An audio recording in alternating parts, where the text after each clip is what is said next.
Welcome to Let Go, Let EFT, where we are learning and leaning in with you, with your hosts Michelle Puster and Dr. Laura Spiller. EFT is a beautiful model helping people connect with themselves and the people that matter the most, developed by Dr. Sue Johnson.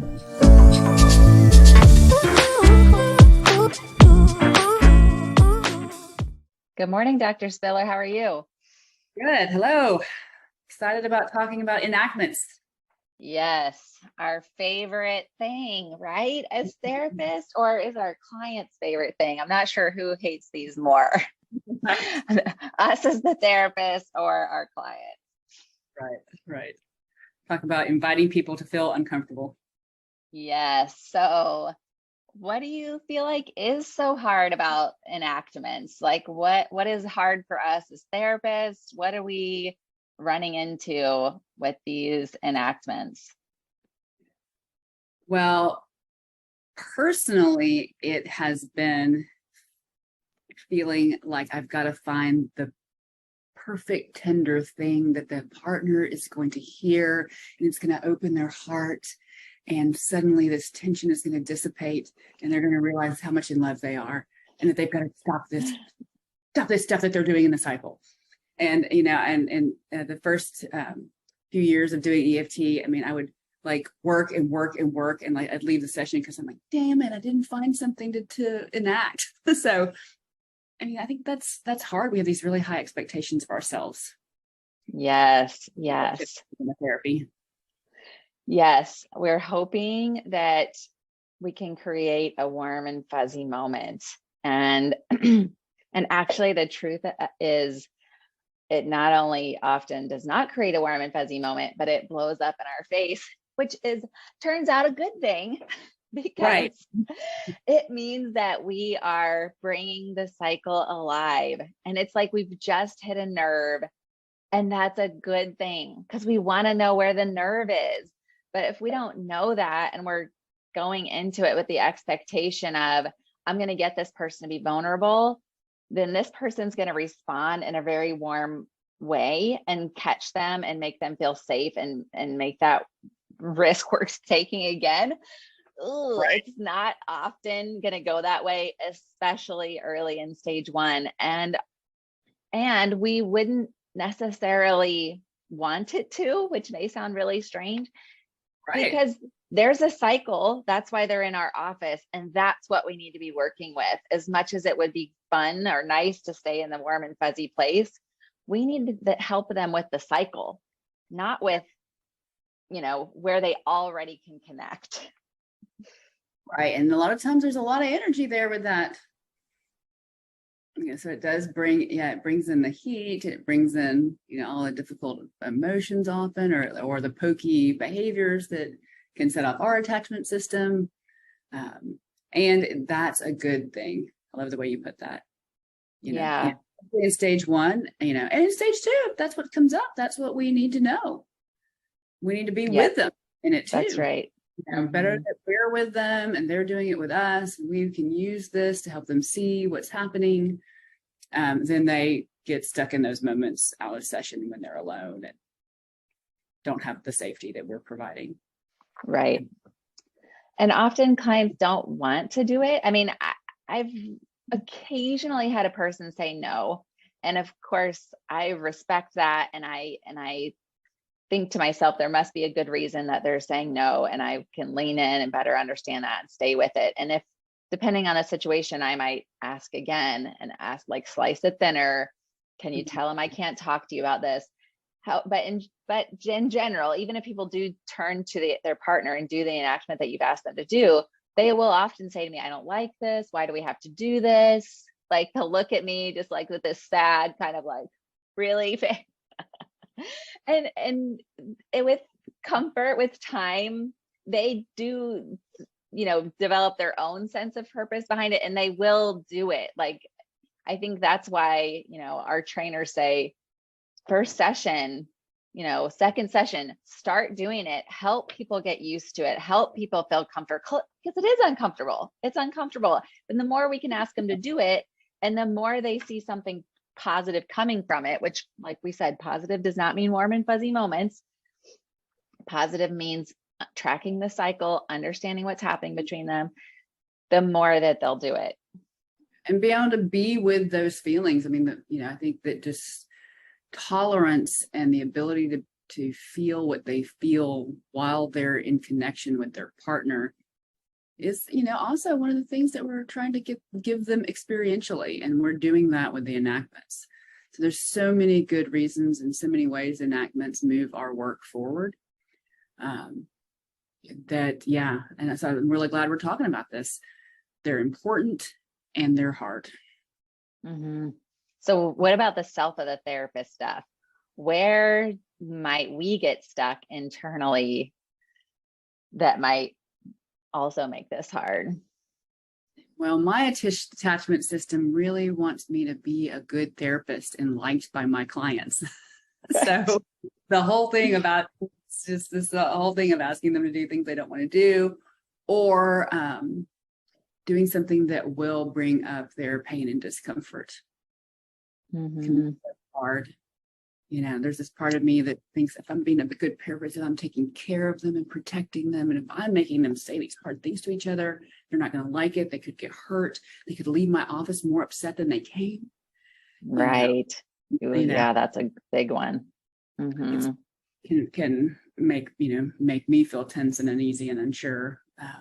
Right. We think about kind of that self of therapist that in the midst of this important but hard work. Yeah, the anxiety that I can feel sometimes in my body. And I definitely remember feeling that early on, like just major anxiety in my body. And the hardest part was when the responder was not like, when it did trigger the cycle and the responding partner was like, what are you talking about? Or I don't believe you, or no, or it clearly, right. It's like, I've had that response too. Yeah. Yes. So it is so hard for us. It's hard for our clients, and yet we have to do it. We have to do it because we know that this is the agent of change, turning towards their partner from this vulnerable place. Either that's a practice of turning towards and getting a response they need, or it brings the cycle up in the room. And then we see it right before our eyes. What is the block? Is the block, oftentimes there's lots of blocks that they'll bring up when we're processing, trying to get to the feeling that we're going to have them enact. We find out lots of blocks. And then when the partner responds, if they say, I don't believe you, or what are you talking about? Or, well, you always do this, or however they might respond, great. Now we see, this is their block to being able to respond to each other in that vulnerable place. Yeah. And you're already talking about things that can help us keep our grounding, right? Ways that we can, respond to our own panic and feeling of uneasiness, to remind ourselves, hey, this is what's supposed to happen. Other things, let's talk about in session what we can do to do these things. I think what you've just been saying is so important to remember, that this is where they need us, that, I'm not a bad therapist because the cycle came up in the room. In fact, I am doing exactly what I need to do. Right? I need to bring this cycle in the room so that I can be with them and help them see it and slow it down. Yes. That's the change. And so just preparing ourselves and knowing, right? Yes, this is what's supposed to happen. Yes. I think the thing that helped me the most, because I would definitely go into that place of, big, just hit a big nerve, big boom, lots of energy and heat in the room and intensity, deer in the headlights feeling, and then fear, I'm failing, all these things. What helped me shift from that to like, this is good, what we're trying to say, and people might be rolling their eyes, right? Is I can respond to that risk that person took And that counts. That matters a lot. They didn't get dropped. Their feeling of hurt, pain, discomfort, whatever it is that we brought up to enact, I saw them. I validated them. I met them where they were. And that matters. It matters for them and their attachment system, because they're organizing their own experience as well. Like, oh, I flip out or I shut down when I'm hurt inside. Oh, right. So that matters. They're organizing something for themselves. Someone, me, the therapist at first, has seen and heard them.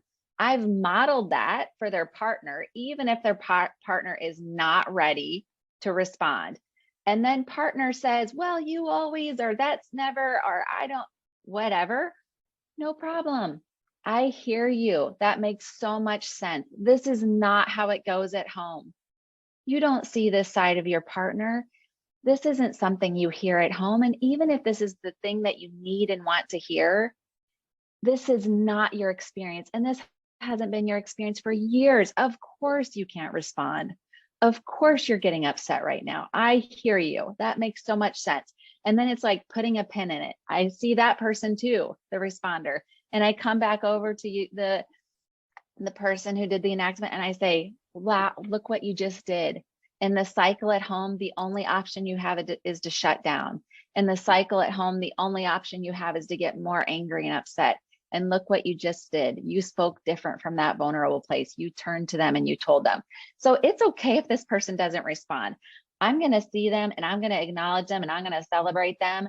And that matters. So for me as a therapist, that made it like feel so much safer to have someone feel something and turn and do this risky thing, knowing that the cycle might get activated.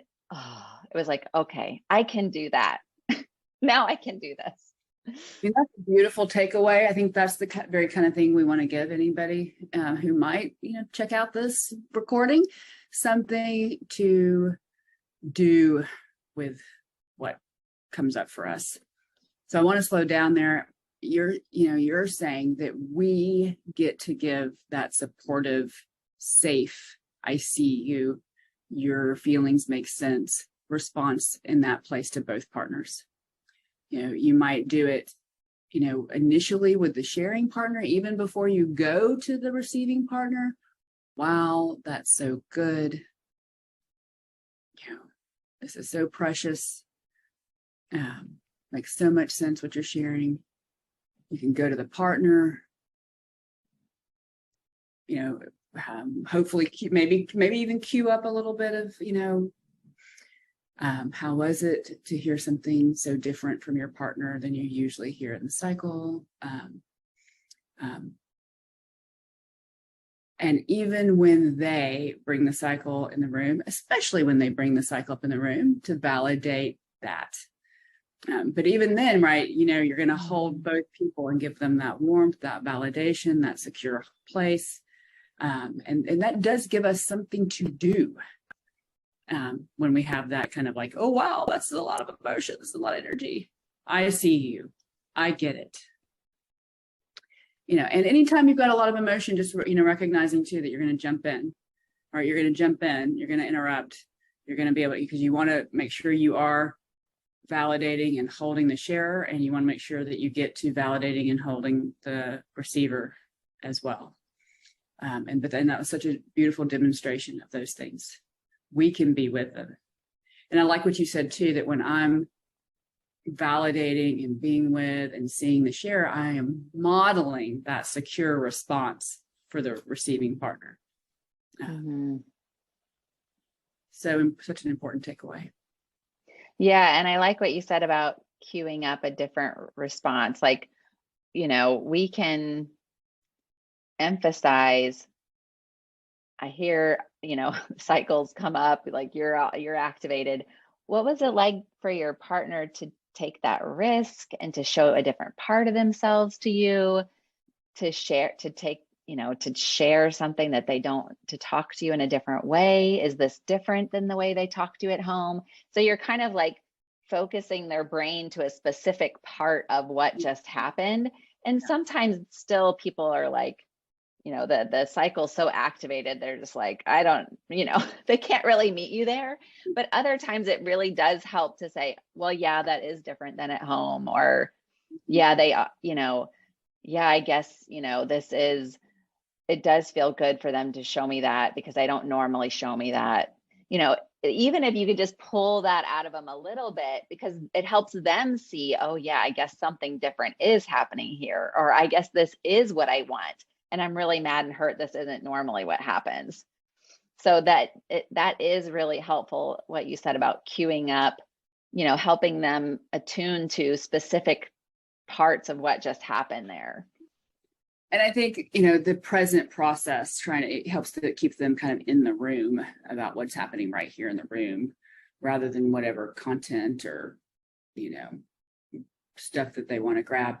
I was a little hesitant at saying it earlier because I do think that I don't want to say you can keep things smooth and safe by asking the right question of the receiver, because not only can you not, but you don't want to.